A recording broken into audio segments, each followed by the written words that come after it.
오늘 이제 94쪽 밑에 부분이고요. 꿈속의 헛개비와 헛꽃을 어찌 애써 잡으려 하는가.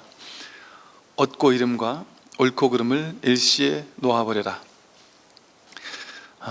이 현실 자체가 꿈속의 헛개비와 헛꽃 같은 것이죠. 그래서 얻고 이름, 옳고 그름 이걸 일시에 놓아버려라. 그러니까 본래 그런 게 없기 때문에 그래요. 본래 그런 게 없다. 그 인연 따라 모든 것들은 그냥 생겨났다가 인연이 닿으면 사라질 뿐이죠. 마치 금강경에서 말하듯이 여몽한포영, 여러 영여전 하듯이 꿈과 같고 환영과 같고 물거품과 같고 번개와 같고 그렇듯이, 그러니까 이게 정확하게 이 진실이 무엇인지를 꿈이 있잖아요. 꿈이 지난밤 꿈, 매일 밤 우리는 꿈을 꾸잖아요. 이게 좀 신기한 것 같아요. 이게 사람들은, 우리 중생들은 진실을 일상에서 자기 분별을 보느라고 진실을 보지 못한단 말이에요. 분별만 따라가지 않으면 곧바로 진실인데, 분별을 진짜라고 진실이라고 믿다 보니까 그 분별의 대표가 바로 얻고 이름, 옳고 그름 이런 거거든요.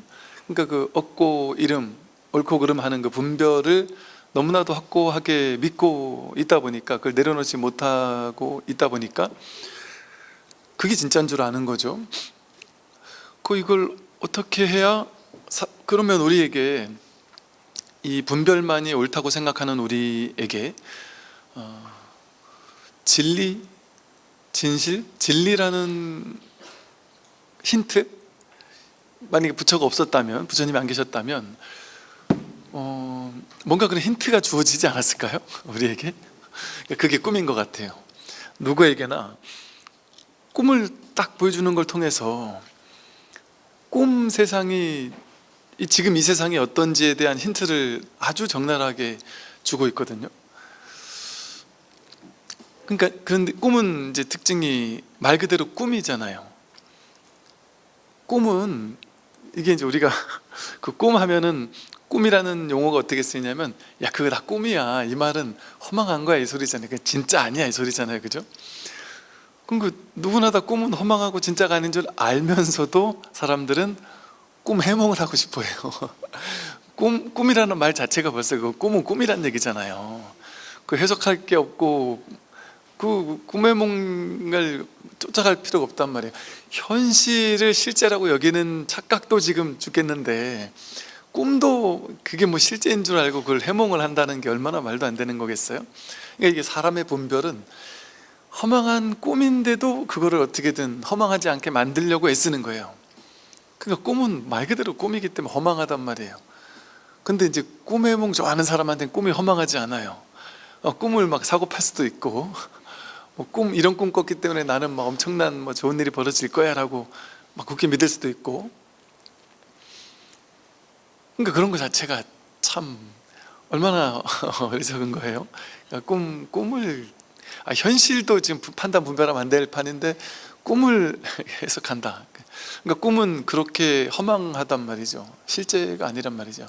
그때는 실제인 것 같단 말이에요. 그때는 꿈을 꾸는 그 순간에는 진짜 100% 진짜인 것 같지만, 매일 밤 진짜인 것 같은 꿈에 속다가 꿈에서 딱 깸과 동시에 꿈에서 확 풀려나잖아요.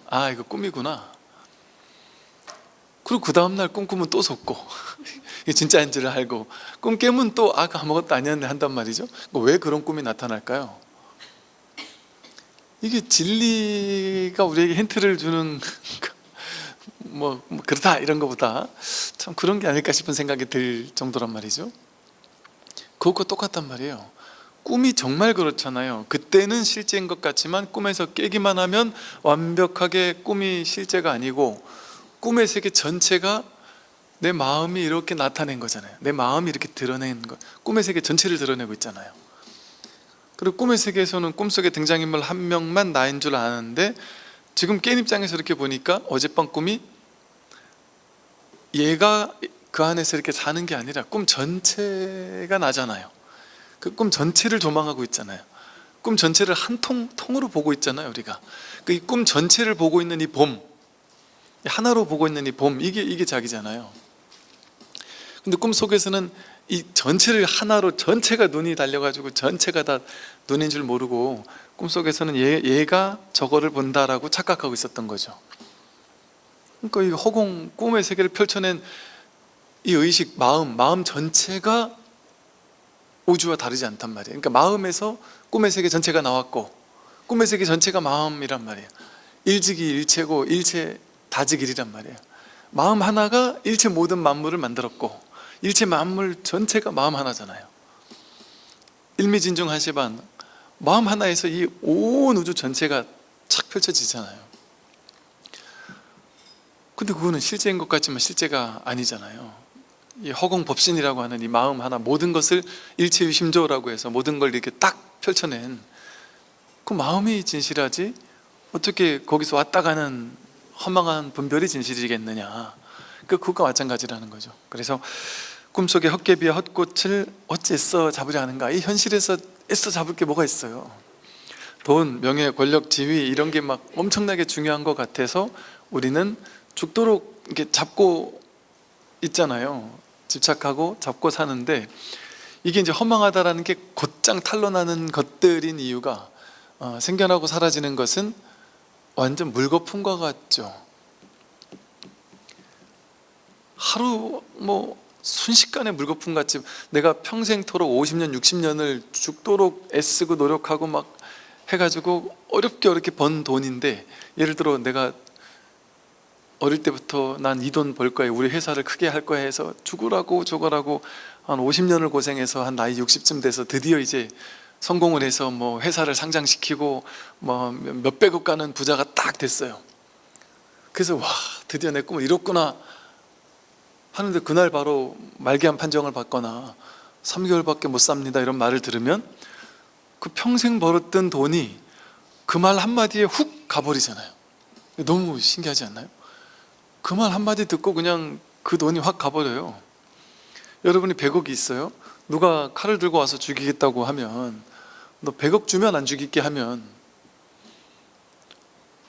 100억 줘버리죠. 그냥 내가 살아야 되니까 일단 죽으면 100억이 필요가 없잖아요. 그러니까 이게 너무 간단한 거예요. 그렇게 죽도록 집착하는 것들이 너무 간단하게 부서지는 것들이죠. 너무 한 방에 훅 가는 거라는 게 너무 허망하지 않나요? 근데 그 한 방에 훅 가는 그 허망함을 우리는 모두 겪을 수밖에 없죠. 모두 늙고 병들고 죽음을 향해 가고 있으니까. 죽는 그 순간에 지금 제가 말씀드린 이걸 누구나 깨닫지 않겠어요? 내가 왜 이렇게 평생을 그렇게 돈 하면서 그렇게 사람들 힘들게 살았을까 하고 얼마나 후회가 되겠어요. 그러니까 그렇게 허망한 거란 말이죠. 물거품과 같고 꿈과 같은 것이다. 그러니 어떻게 해야 되겠느냐. 얻고 이름, 옳고 그름이라는 이 모든 일체 모든 분별을 일시에 놓아버리는 것. 일시 반각해라. 득실 시비를 일시 반각한다. 이게 공부의 핵심이에요. 다음에 보면요, 그래서 이렇게 나오죠. 생각으로 헤아릴 것이 아니니 분별의식으로는 측량하기 어렵다. 이 진리는, 진실은 생각으로 헤아리는 게 아니죠. 그래서 분별의식으로는 분별된 세계밖에 만들어내지 못하죠. 우리가 항상 했던 게 그거잖아요. 그러니까 분별의식 가지고는 분별된 허망한 망상의 세계밖에 못 만들어내는 거예요. 그러니까 분별 아닌 득실 시비를 일시반각하는 그 자리에서 진실이 드러나는 것이지, 분별 가지고는 죽었다 깨어나도 안 되는 거죠. 그러니까 신기하잖아요. 이 세상 모든 학문이나 모든 것들은 그 분야의 최고가 되려면 그 분야의 박사 학위를 받아야 되잖아요. 그래서 최고 가는 대학교에 최고 가는 교수가 되면 전 세계에서 그 분야 1인자 아니에요. 공인된 1인자잖아요. 그죠? 근데 모든 학문 가운데 딱 불교 하나만 불교학과 박사라고 해서 불교 1인자가 아니잖아요. 신기하지 않아요? 이 세상 모든 학문은 전부 다 최고 대학의 그 분야 1인자면 전부 다 세계에서 1등이란 말이에요. 근데 불교만 그게 아니죠. 불교는 깨달은 불교의 최고가는 권위자를 박사도 있을 수 있지만 그분이 그 박사를 하지만 뭔가 딱 이 공부를 해가지고 한다면 할 수도 있겠지만 저 산중에 오히려 계신단 말이죠. 오히려 이름 모를 아무 뭐 초등학교 중학교도 안 나오신 분이 깨달음을 얻고 안목을 밝힌다면 그분이 세계 최고가는 도인인 거지. 그럼 머리랑은 상관없는 유일한 공부가 이 공부예요. 유일한 공부가. 그래서 여기처럼 생각으로 헤아릴 것이 아니니 분별의식으로는 측량하기 어렵다. 불가능한 거예요. 그러니까 머리를 써가지고 내가 깨닫겠다? 죽었다 깨어나도 불가능하다. 재빨리 서로 개합하려 한다면 둘 아님을 말할 뿐이다. 재빨리 서로 이 법과 내가 하나로 개합하려고 한다면 오로지 둘이 아님, 불이법 이거 하나만을 말할 뿐이다. 근데 이게 왜 재빨리라고 했느냐 하면 이제 그 불교에서는 이 사람들 중생들의 어떤 근기가 다양하잖아요. 그러니까 사람들은 나는 정말 진리만이 그리워, 진리를 깨닫는 것이 제일 중요해 이렇게 생각 안 하잖아요. 현실이 중요하잖아요. 현실에서 내가 좀 건강해야 되고 돈도 좀 벌어야 되고 자식들도 좀 잘 돼야 되고 남편도 좀 잘 돼야 되고 이게 현실적인 것들 먼저 해결하고 그러고서 이제 불교는 깨달으면 솔직히 두 번, 세 번, 네 번째잖아요 보통 사람들이. 그러니까 그렇게 하니까 스님들도 어떻게 해야 되냐면 신도님들의 요구에 응해서 중생들의 근기에 응해서 근기에 맞는 법문을 설하는 거예요. 쉬운 얘기, 뭐 생활 법문, 뭐 인강보 이야기, 뭐 복을 많이 지으면 복을 받습니다. 뭐 이런 식의 좀 쉬운 얘기들을 한단 말이죠. 그러니까 부처님도 그렇게 하셨잖아요. 그래서 실론, 계론, 생촌론에서 사람들이 근기가 성숙되면 그때 가서 조금 더 어려운 거 해서 결국 고해에서 벗어남을 설하셨잖아요. 근데 이거는 한참 가야 되잖아요. 이거는. 근데 이제 이 선에서는 그렇게 이제 하나하나 한 발 한 발 해가지고 뭐 이렇게 하지 않는단 말이에요. 공부할 사람은 공부해라. 시급히 깨달아야 되겠는 사람, 지금 이 100년 동안 열심히 공부해도 깨달을까 말까인데 깨달음 이후에 공부가 오래오래 해야 되기 때문에 언제 뭐 인과응보하고 언제 기도하고 뭐 차근차근 단계 밟아가지고 언제 끝마칠 거냐. 그런 사람 어디 딴 데 가고 여기 올 사람은 요급하게 시급하게 내가 딱 개합하려고 하는 그런 사람만 와라. 그런 사람만 내가 곧바로 이 법을 알려주겠다. 이렇게 하는 게 이제 선이란 말이죠. 선의 방식이란 말이죠. 그러니까 선에서는 이렇게 말해요. 재빨리 방편 뭐 이렇게 한 10년 방편 쓰고 또 20년 방편 쓰고 이러다가 근기 올라가면 가르치는 게 아니란 말이에요. 그래서 재빨리 요급 상응, 재빨리 서로 상응해서 개합하려고 한다면 오직 불이법만을 말할 뿐이다. 그러니까 방편은 전부 다 불이법이 아니에요. 내가 여기서 저기로 가려면 이걸 해야 돼. 그 둘로 나누는 거잖아요. 그 둘 하님은 모두가 같아서 포용하지 않음이 없으니 세상의 지혜로운 이들은 모두 이 종취로 돌아온다. 이 둘 하님, 이게 포용하지 않을 수 있는 게 아무것도 없단 말이에요. 그래서 세상의 지혜로운 이들은 모두 이 종취로 들어오는 거예요. 정말 지혜의 이 인류 역사 속에 수없이 많은 사상, 철학, 종교, 뭐 오만 성인들 다 있잖아요. 근데 그 모든 성인들이나 모든 종교에서 정말 그 분야에서 지혜로운 종치로 돌아올 만한 지혜의 안목 있는 사람들은 결국에는 다 불이법을 얘기를 해요. 힌두교에서도 결국에 가서 힌두교가 많이 이렇게 성장하고 불교를 대승불교를 만나서 많이 성장했을 때 딱 나타난 게 이 불이법이거든요. 둘이 아니다라는. 그 처음에 이 불이법을 딱 설했던, 자꾸 이름을 까먹어요. 뭐 8, 9세기 누구죠? 하여간 그 양반 나왔을 때 그때 힌두교가 그걸 통해서 완전히 도약을 했거든요. 사상적 체계가 완전 도약해 버렸는데 그 처음 이 불이법을 힌두교를 불이법적으로 딱 해설을 했던 그 사람이 나왔을 때 욕을 엄청 먹었단 말이에요. 힌두교에서. 저놈은 불교 어디 저기 간첩 같다. 어떻게 힌두교를 불교처럼 저렇게 해석을 했느냐 해서 욕을 먹었단 말이죠. 근데 나중에는 그게 인도 힌두교의 주류가 됐단 말이에요. 불이 이론론, 뭐 아드바이타 베단타 하는 것도. 그리고 엊그제 어디 무슨 종교학자, 그러니까 그분은 불교가 아니에요. 불교가 아닌 어떤 종교학자분이 인터뷰하는 얘기를 들어보니까 그분이 뭐라고 하시냐면, 성경에 대해서 상당히 잘못 해석하고 있는 것이 신약 성서들이 보통 보면 그 예수님이라는 존재의 포인트를 맞춰가지고 신약 성경의 핵심은 뭐 요한복음 뭐 3장 몇 절인가 뭐 해서 그게 제일 중요한 핵심이라는 내용이 그거래요. 뭐 대속신앙이라 해가지고 예수님을 딱 갖다 놓고서는 예수님이 우리의 이 우리들이 잘못한 모든 것들을 대신 이렇게 받으셨다. 그래서 우리는 예수님이 우리를 이렇게 탁 끌고 가 주시는 거라, 우리는 예수님을 믿으면 예수님이 우리 대신해서 죄도 받고 뭐 이렇게 하신다 하는, 그게 성서의 되게 중요한 핵심이라고 많은 종교학자, 성직자들이 얘기를 하고 있는데, 그렇게 얘기를 한다는 것 자체는, 아니 그러면 나와 신이 둘인데다가 또 그 사이에 예수님까지 끼어서 예수와 내가 둘이라서 나는 예수에게 어떤 의지해야 되고 종속되는 그런 존재로 전락시킬 수밖에 없다. 근데 성서의 진짜 핵심은 그게 아니다. 대속신앙이 아니고 진짜 핵심은 하나님과 나와 예수가 다르지 않다라는 얘기다. 그리고 그 예수만이 이렇게 메시아다, 이런 거는 그렇게 믿는 것 자체가 벌써 어리석은 믿음이다, 이렇게 얘기를 하는 거죠. 그래서 뭐 이거 그분이 보니까 그 어원이라든지 이런 걸 막 하나하나 다 설명하면서 실제로 이 어떤 메시아라든지 이런 걸 얘기를 하는 게 아니고, 그 메시아는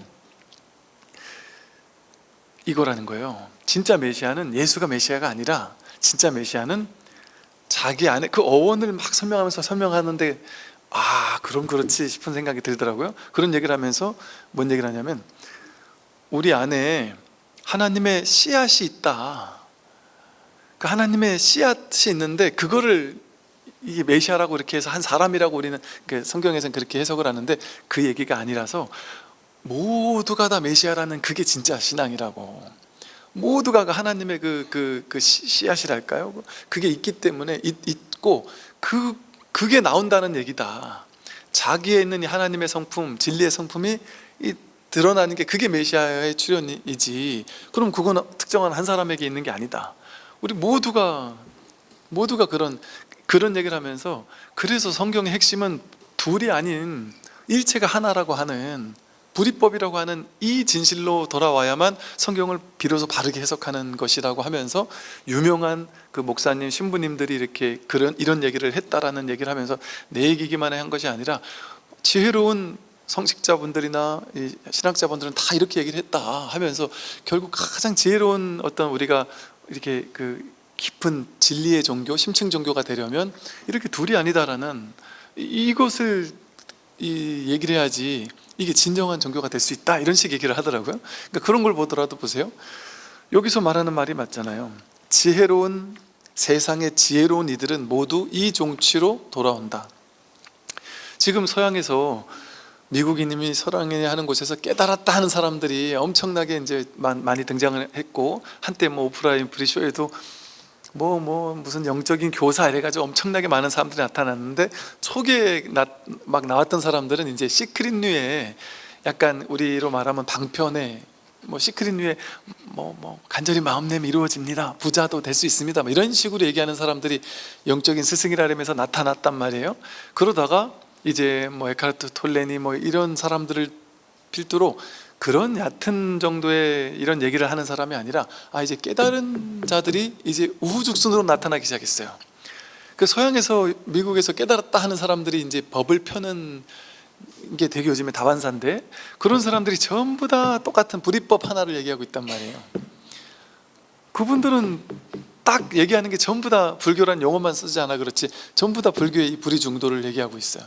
이 선의 이 불이법을 설하고 있고, 그러니까 그 어떤 것이라고 하더라도 전부 다 이 불이법, 이게 진실이니까 모든 지혜로운 정치는 여기로 돌아올 수밖에 없습니다.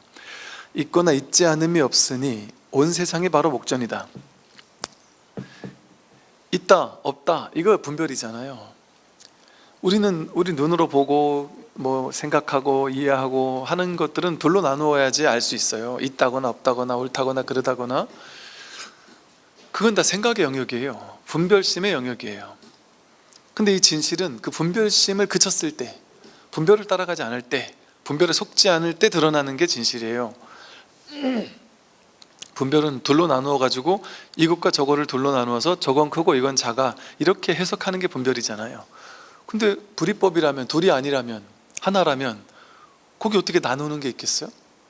어떻게 둘이 있겠어요? 이것과 저것이 어떻게 있겠어요? 있고 없는 게 어떻게 있겠어요? 이 마음이라고 하는 이 자리는 큰 것도 작은 것도 없고, 있거나 없다고도 할 수 없고, 뭐 잘났다 못났다도 할 수 없고, 그 어떤 말로서, 그 어떤 분별로서 설명할 수가 없는 자리란 말이죠. 그래서 있거나 있지 않음이 없으니 온 세상이 바로 목전이다. 온 우주 전체가 바로 눈앞에 드러나 있다. 시방목전. 이게 진실이에요. 눈앞으로 돌아오면 이 공부는 끝나는 거예요. 눈앞에 진실은 100% 드러나 있기 때문에. 근데 눈앞의 진실을 볼 수 있는 눈을 잃었단 말이에요.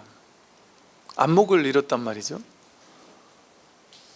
그래서 그냥 눈앞을 있는 그대로 볼 수 있는 눈, 그게 정견이죠. 중도 팔정도에서 말하는 있는 그대로를 있는 그대로 보기만 하면 그게 법을 보는 안목이란 말이죠. 하나가 곧 일체요, 일체가 곧 하나죠. 하나가 곧 전부예요. 이 마음 하나에서 이 온 우주 삼라만상 전체가 나왔으니까요. 전체인 이 세상 모든 것들, 삼라만상 모든 것들은 다 나뉘잖아요. 나와 너가 다르고, 이 세상에도 막 80억 인구가 있고, 인간이 있고 자연이 있고 인간이 있고 짐승이 있고 곤충이 있고 막 다 나뉘잖아요. 그 모든 것이 놀랍게도 여러분의 진정한 본래 성품, 여러분 진짜 나, 진짜 자기, 진짜 자기를 불교에서는 마음, 법, 뭐 본성 이렇게 비유를 했단 말이에요. 이 마음, 진짜 나, 진짜 자기, 이 하나의 마음에서 나왔단 말이에요. 이걸 일심, 한마음 뭐 이렇게도 표현하죠. 주인공. 이 한마음에서, 마음 하나에서 삼라만상 전체가 나왔단 말이에요. 그러니까 삼라만상 전체가 나예요. 이 몸만 내가 아니라 이 온 우주법계 전체가 자기죠. 그러니까 하나가 곧 일체고 일체가 곧 하나예요. 이 하나뿐이에요. 이 불이법 마음 하나. 여기서 일체의심조로 모든 것이 나왔으니까 삼계 유심 이러잖아요. 욕계, 색계, 무색계. 이 눈에 보이는 이 지구별만이 아니라 욕계, 색계, 무색계, 온 우주 전체가 자기 마음 하나, 오직 마음일 뿐이다 이러잖아요. 마음에서 나온 거예요. 마음이라는 바다 위에 드러난 파도예요. 욕계, 색계, 무색계가, 이 온 우주 전체가. 나도 파도고 너도 파도고 모든 존재가 다 파도일 뿐이란 말이죠. 근데 우리의 본성은 바다다. 언어의 길이 끊어지니 과거도 미래도 현재도 아니다. 이거는 언어로 말할 수 있는 게 아니에요. 언어도단. 말로 설명할래야 설명할 수가 없는 거예요. 이 불이법, 이 불이법은 언어 자체가 이 법을 설명할 수밖에 없는 도구거든요. 제한적인 도구예요. 그러니까 말로는 이 법을 설명할 수 없어요. 그래서 말의 길이 끊어져야 된단 말이죠. 그러니까 스님들의 모든 설법이나 부처님의 모든 법문이나 팔만대장경 전부 다가 말 아닌 말을 하고 있는 거예요. 말하되 한 법도 설한 바가 없는 거예요. 그러니까 말의 내용을 따라가면 안 된단 말이죠. 말이 가리키는 낙처 하나를 확인하도록 이끌기 위해서 무수히 많은 말을 했을 뿐이지, 그 무수히 많은 말에는 말이 없단 말이죠. 여기는 이 마음, 여기는요 과거, 현재, 미래가 없어요. 과거, 현재, 미래는 생각에서 나오잖아요. 그리고 실제로 우리가 그냥 단순히 생각해봐도 생각으로만 과거, 현재, 미래가 있었지 과거 살아본 적이 한 번도 없거든요. 미래 한 번도 경험해보지 않아 놓고 과거나 미래가 있다 이렇게 생각하는 거예요. 그러니까 어제나 내일도 한 번도 안 살아봐 놓고 전생 있냐 없냐 가지고 막 토론을 한단 말이에요. 이 토론은 끝나지가 않아요. 윤회가 있느냐 없느냐 가지고 죽도록 토론한단 말이죠. 얼마 전에도 어떤 깨달았다 하는 큰 스님께서 윤회 없다 이렇게 딱 잘라서 얘기를 해버리니까 또 많은 분들이 막 그냥 야 오랜만에 진짜 훌륭한 스님이 나왔구나 이렇게 생각을 했더니 또 많은 분들이 또 옆에서 저 사람 안목이 박지 못하다 어떻게 윤회가 없다고 할 수가 있느냐 하면서 또 막 그걸 가지고 또 시비를 거는 사람도 있더란 말이죠. 이건 윤회 있다고 너무 많이 이렇게 사로잡혀 있는 사람한테는 윤회 없다 하고 딱 잘라 말할 수도 있어요. 때로는 그게 중도적인 표현은 아니지만 사실은 윤회 없다 이렇게 얘기하는 것도 또 사실은 중도적이진 않아요. 윤회는 있다라고도 할 수 없고 없다라고도 할 수 없다. 그게 중도적인 표현 방식이죠. 왜냐하면 우리는 어제가 없습니까? 실제는 없잖아요, 그죠? 한 번도 안 살아봤잖아요. 어제가 있으려면 생각을 기반으로만 있잖아요. 어제 내가 살았을 땐 그게 현재였단 말이에요. 한 번도 실제로서 어제를 살아본 적은 없어요. 항상 눈앞에 현재밖에 못 산단 말이에요.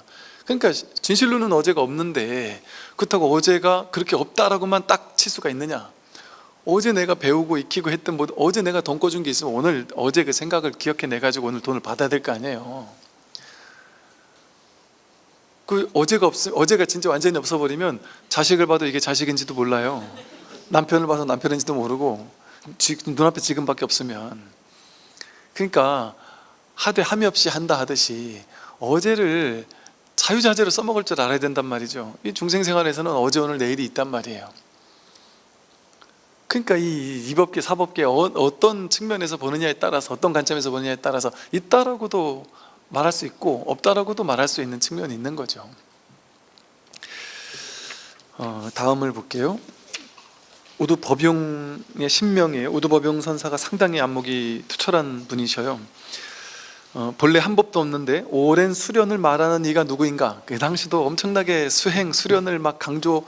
대부분 불교에서는 전부 다 수행, 수련, 기도, 연불 이거 강조했단 말이에요. 좌선 이거 그 당시도.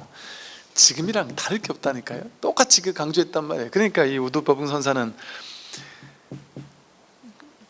본래 한 법도 없는데 오랜 수련을 말하는 이 누구냐?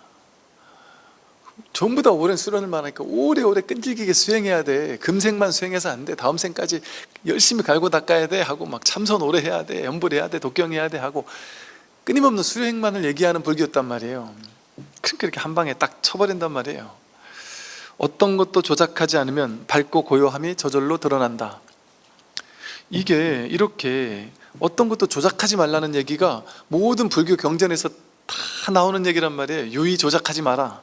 유의 조작하는 건 진짜 법이 아니다. 무의법이 진짜 법이다. 이렇게 얘기를 모든 경전에서 다 그러고 있단 말이에요. 그러니까 저도 이 부분 어느 날 20대 어느 날 기존에 하는 방식대로만 해서 깨닫는 줄 알고 이것도 해보고 저것도 해보고 연불도 해보고 독경도 해보고 금강경 칠독도 해보고 삼천배도 해보고 별의별 수행을 다 해보던 어느 날 가만 보니까 이 모든 것이 조작이더라고요. 다 조작이더라고요. 근데 조작이라고 얘기를 하지 않더라고요. 방편이란 이름으로 조작 아닌 것처럼 슬그머니 이렇게 그냥 적당히 그냥 너무 캐지 마. 적당히 퉁치고 그냥 넘어가. 약간 이런 분위기. 그거를 가서 딱 문제 제기를 하면 그냥 대충 얼버무리는 듯한 느낌. 그 질문에 명확하게 얘기하는 사람이 없다는 느낌을 받았어요. 이거 뭐가 잘못됐다 한참 잘못됐다 이거예요. 어떤 것도 조작하지 않을 때 밝고 고요함이 저절로 드러났는데 왜 이 불교에서는 왜 이렇게 나를 조작하도록 시키는 거지? 조작 불교를 해왔더라고요. 제가 불교계가 다 그랬다는 게 아니라 제가 내 기도하려고 막 애쓰고 연불하려고 애쓰고 진짜 하루에 3분 정근 4분 정근 하지 않으면 하는 사람에 비해서 훨씬 근기가 약한 스님인 것 같고 계율을 정말 철저하게 잘 지켜야 되고 모든 것이 막 자연스러운 게 없는 거예요. 그냥 또 그 당시엔 또 출가한 지 얼마 안 되니까 스님으로서의 위의를 배울 때는요, 여러분 이빨 닦는 방법까지 배운다니까요. 이빨 닦을 때 소리를 내면 안 된다. 잠자는 방법, 잠잘 때 여러분 스님은 하다못해 삼이나 행자랑도 자면 안 되고요. 잘 때는 어떻게 자야 되는 것도 있고 길을 걸을 때 어떻게 걸어야 되고 이빨 닦을 때도 호로록 하는 소리를 내가지고 뭐 퇴 이런 소리를 내도 안 되고, 뭐 뭐든지 하나하나 이게 다 그 스님으로서의 위의를 다 가르쳐 준단 말이에요. 하나부터 맨 뒤에 나와요. 책 맨 뒤에. 그때가 그게 저는 너무 뭐랄까, 그래서 그냥 이거는 재미삼아 하나 올려놔 봤어요. 초발심 자격문이니 무슨 이렇게 뭐 이런 것들에서 스님들 어떻게 살아라 막 이런 얘기가 다 나온단 말이에요. 하나하나. 이건 일부만 해놨지만 아주 자세히 나와요. 그러니까 이게 너무 자연스럽지 못한 거예요. 자연스럽게 자기답게 못 살겠더라고요. 그것도 이제 물론 이제 처음 시작할 때는 어느 정도 필요한 당위성이 어느 정도 있다는 거엔 전 동의를 해요. 그러나 이제 저는 그때 그래 느꼈다는 거죠. 근데 이제 이런 구절들이 저를 막 사로잡는 거예요. 어떤 것도 조작하지 않으면 밝고 고요함이 저절로 드러난다. 법을 안다고 하면 그것은 진짜 알미 아니니 알지 못하는 것이 진정한 알의 요체이다.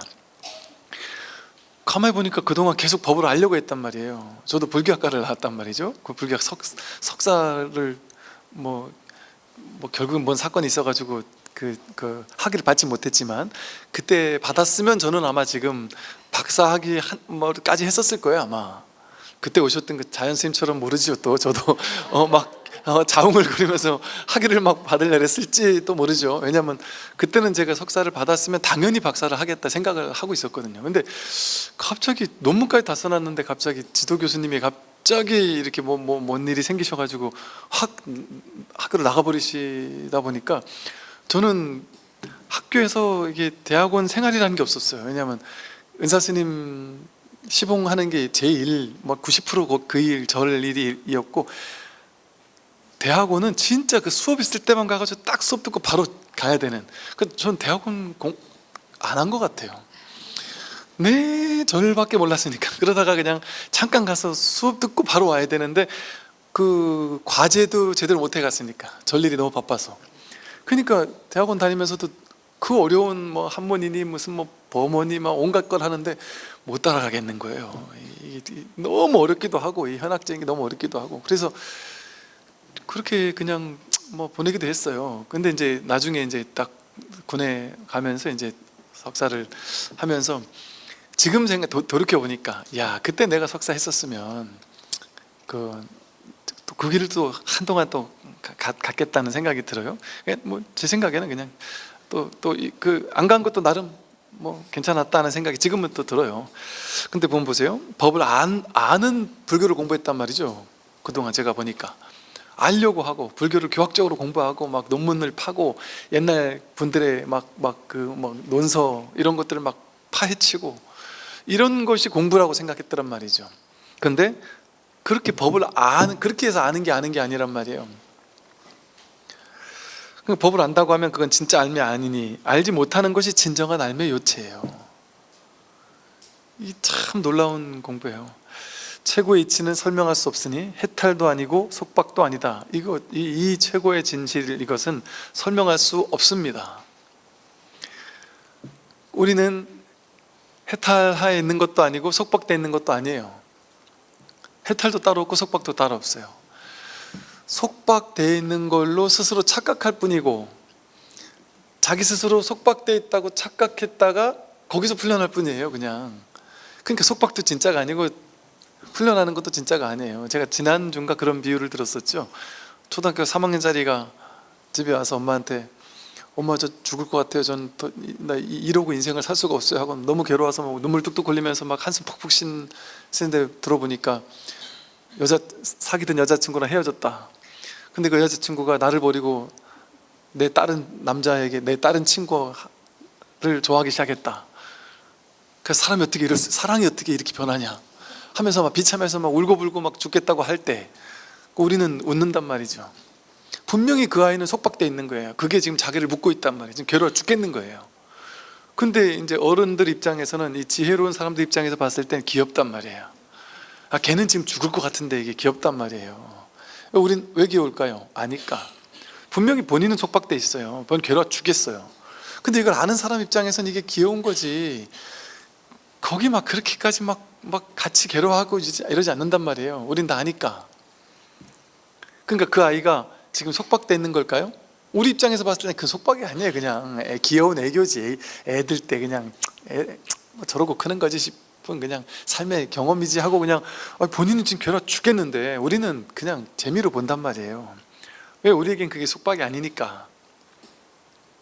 근데 본인이 나는 속박이라 그러면서 막 괴로워 죽으려고 하면 그건 어쩔 수 없어요. 본인한테 속박인 거예요. 그러니까 지혜로운 사람 입장에서 봤을 땐 속박이 아니죠. 그러다가 이제 얘가 이제 한 일주일 막 괴로워서 인상 팍팍 쓰고 한숨 쉬고 살다가 다음 주에 갑자기 인상이 확 펴졌어요. 너 뭐 좋은 일 있니? 물어봤더니 엄마 저 이제 걔 잊었어요. 뭐 잊었어? 걔보다 더 예쁜 애가 나랑 내가 좋대요. 그럼 싹 사라져 버린단 말이에요. 그럼 풀려난 거예요. 그럼 지 혼자 속박을 느끼다가 지 혼자 풀려났잖아요. 그 풀려난 게 그게 해탈이란 말이에요. 묶인 게 그게 속박이고, 이런 일이라니까요. 중생들의 속박 이거는 똑같다니까요. 그 3학년짜리가 여자친구를 사귀었다가 헤어지니까 괴로워 죽겠는 게 우리가 돈 10억 벌었다가 돈 10억 날린 거하고 똑같다니까요. 똑같지 않겠습니까? 우리 입장에서는 10억이 중차대한 거지만 붓다 입장에서는 이게 전부 다 꿈인 줄 아는 입장에 꿈속에선 10억이 너무 심각한 거죠.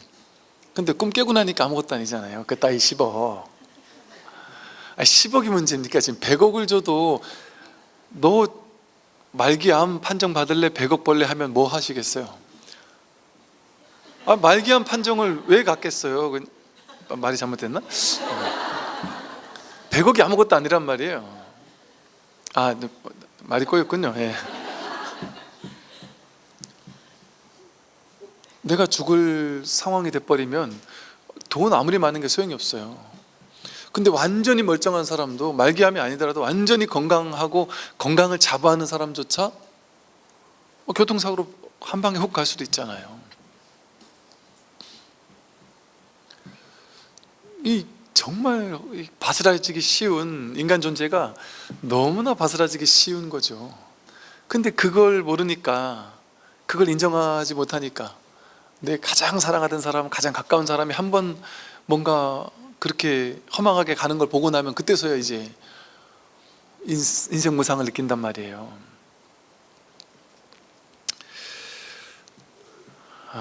또 볼게요. 그래서 이 공부는 사실은 해탈도 아니고 속박도 아니에요. 우리는 속박되어 있는 게 아닌데 자기 스스로 속박되어 있다고 막 바득바득 우기는 거예요. 그 초등학교 3학년 애처럼. 그 속박이 아니에요, 사실은. 근데 본인이 속박이라고 우기니까 자기 분별 속에서만 속박인 거예요. 그러니까 환상의 속박에 갇혀 있는 거예요. 그러니까 선사스님들 뭐라 했냐면, 환상의 괴로움에 빠져 있는 사람에게 환상의 법문을 해가지고 환상의 약을 준다, 이렇게 표현을 해요. 그러니까 법문도 환상이라니까요. 해탈도 환상이에요. 환상의 괴로움에 빠져 있으니까 어쩔 수 없이 해탈 열반이라고 하는 환상의 법문을 해주는 거예요. 결국 법문에도 집착해가지고 법문을 쥐어서도 안 되는 거죠.